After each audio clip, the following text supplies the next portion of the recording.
হওয়ার ইচ্ছা মূলত ছোটবেলা থেকেই ছিল। যখন আমি স্কুলে ছিলাম তখন ভাবতাম বড় হয়ে একজন ডাক্তার হব। এরপর যখন আস্তে আস্তে বড় ক্লাসে যেতে থাকি তখন বুঝতে পারি যে এটা এমন একটা পেশা যে পেশায় সবচেয়ে কাছে থেকে এবং সবচেয়ে সহজভাবে মানুষের সেবা করা যায় এবং মানুষের পাশে থাকা যায়। এছাড়াও যখন কলেজে যাই তখন কলেজের টিচাররা বায়োলজি এত সুন্দর করে বোঝাতেন যে তখন থেকে আমার এই সাবজেক্টটার প্রতিও একটা ভালো লাগার সৃষ্টি হয়। তো এই সব কিছু মিলিয়ে আমি সিদ্ধান্ত নেই যে মেডিকেলে অ্যাডমিশন টেস্ট দিব। একই সাথে আমার মা বাবার ইচ্ছা ছিল যে আমি বড় হয়ে একজন ডাক্তার হব। এর ফলে এই ডিসিশনটা আমার আরও দৃঢ় হয় এবং আমি এই মেডিকেলে ভর্তি হওয়ার স্বপ্ন দেখি। মেডিকেলের রেজাল্ট যেদিন দিয়েছিল সেদিন বিকেলবেলা আমি বারবার ফোন নিয়ে ট্রাই করছিলাম রেজাল্ট দিচ্ছে নাকি। যখন দেখলাম রেজাল্ট চলে এসেছে এবং আমার মেরিট পজিশন 5, তখন আমি আসলে খুবই অবাক হয়ে গিয়েছিলাম এবং আমার প্রথমে বিশ্বাস হচ্ছিল না। এরপর আমি বারবার আমার রোলটা মিলাচ্ছিলাম। যখন দেখলাম না সত্যি আমার মেরিট পজিশন 5 এসেছে, তখন সত্যি এটা একটা আনএক্সপেক্টেড মোমেন্ট ছিল। এরপর আমি হঠাৎ করে দেখি কলেজ কোড 15, তো তখন খেয়াল ছিল না যে ঢাকা মেডিকেল কলেজের কোড। তারপর বারবার কোডটা খুঁজছিলাম এবং লাস্টে দেখলাম যে হ্যাঁ সত্যি ঢাকা মেডিকেল কলেজ এসেছে এবং আমি সত্যি খুব আবেগপ্রবণ হয়ে পড়েছিলাম। একই সাথে এরপর আমি আমার ফ্যামিলি, আমার মা বাবাকে জানাই এবং তারাও খুবই আবেগপ্রবণ হয়ে পড়েছিলেন রেজাল্টটা দেখে। তো সত্যি কথা বলতে এটা জীবনের সেরা অনুভূতি ছিল। এটা আমার কাছে চিরস্মরণীয় হয়ে থাকবে। মেডিকেল প্রিপারেশান নেওয়ার ক্ষেত্রে আমার মনে হয় একেকজন এক একভাবে প্রিপারেশান নিজেদের কৌশল অনুযায়ী প্রিপারেশান নিয়ে থাকে। তো আমার ক্ষেত্রে আমি যেটা করেছি সবসময় বুঝে পড়ার চেষ্টা করতাম এবং একই সাথে পড়াগুলো মনে রাখার ক্ষেত্রে বিভিন্ন স্ট্র্যাটেজি ফলো করতাম। যেমন যদি কোনো কিছু মনে রাখতে একটু অসুবিধা হয় বিভিন্ন নেমোনিক্স দিয়ে বা অন্য যে কোনোভাবে মনে রাখার চেষ্টা করতাম।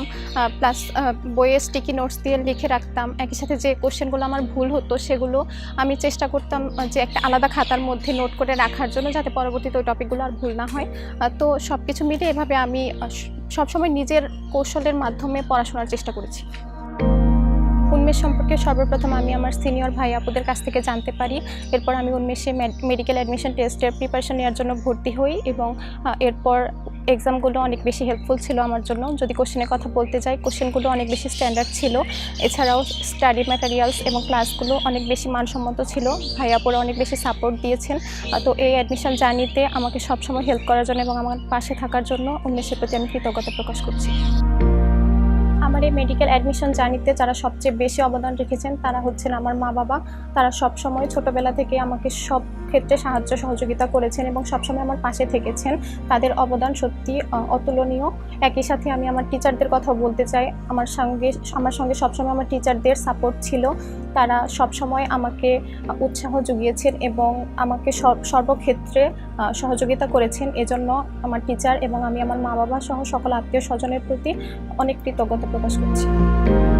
যেহেতু ছোটোবেলা থেকে আমার রেজাল্ট ভালো ছিল এবং আমি ক্লাসে ভালো রেজাল্ট করতাম, তো শুরু থেকে আমার মা বাবা এবং টিচারদের আমার প্রতি অনেক বেশি এক্সপেকটেশন ছিল। সকলেই বলতো আমি ভালো কিছু করব। তো এটা কখনো আমার মধ্যে চাপ সৃষ্টি করেনি, দেখা গিয়েছে এর কারণে আমি আরও বেশি ইন্সপায়ার্ড হয়েছি এবং এটা আমাকে পরবর্তীতে আরও ভালো করতে সাহায্য করেছে। আমিও আমার স্থান থেকে আমার সর্বোচ্চটা দেওয়ার চেষ্টা করেছি।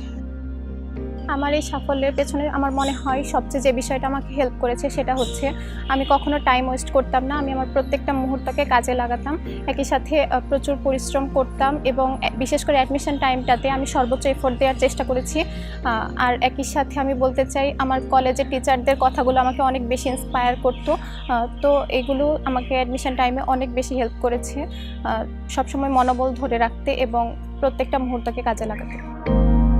জুনিয়রদের উদ্দেশ্যে আমি বলতে চাই অবশ্যই কলেজ লাইফ থেকে প্রত্যেকটা সাবজেক্ট বেসিক ক্লিয়ার করে পড়াশোনা করতে হবে। আর একদম কলেজ লাইফে অবশ্যই একটা গোল ফিক্স করে ফেলতে হবে, সেটা হোক মেডিকেল, ইঞ্জিনিয়ারিং বা ভার্সিটি যেটাই হোক। বিশেষ করে যারা মেডিকেল অ্যাসপিরেন্ট তাদের উদ্দেশ্যে আমি বলবো এই কলেজ লাইফ থেকে খুব ভালো করে বায়োলজি, কেমিস্ট্রি, ফিজিক্স এবং অন্য এই সাবজেক্টগুলো খুব ভালো করে পড়তে হবে। একই সাথে অ্যাডমিশন টাইমটাতে সর্বোচ্চ এফোর্ট দিতে হবে। তাছাড়া অবশ্যই রেগুলারিটি মেনটেন করতে হবে। প্রতিদিনের পড়াগুলো প্রতিদিন কমপ্লিট করার চেষ্টা করতে হবে। তাছাড়া প্রচুর এক্সাম দিতে হবে। অবশ্যই মেইন বই ভালো করে পড়ে প্রচুর পরিমাণে প্র্যাকটিস করতে হবে। আর প্রচুর এক্সাম দেওয়ার ক্ষেত্রে শুধুমাত্র ভুল হলে সেই উত্তরগুলো মুখস্থ না করে আমার মনে হয় মেইন বই থেকে ভালো করে টপিকগুলো পড়ে নেওয়া উচিত। তো নিজের সর্বোচ্চটা দিয়ে চেষ্টা করতে হবে, তাহলে ইনশাল্লাহ সবার পক্ষে ভালো করা সম্ভব। আর যারা এই ভিডিওটি দেখছেন অবশ্যই আমার জন্য দোয়া করবেন, আমি যাতে ভবিষ্যতে একজন আদর্শ এবং মানবিক ডাক্তার হতে পারি এবং দেশ এবং জাতির জন্য কিছু করতে পারি।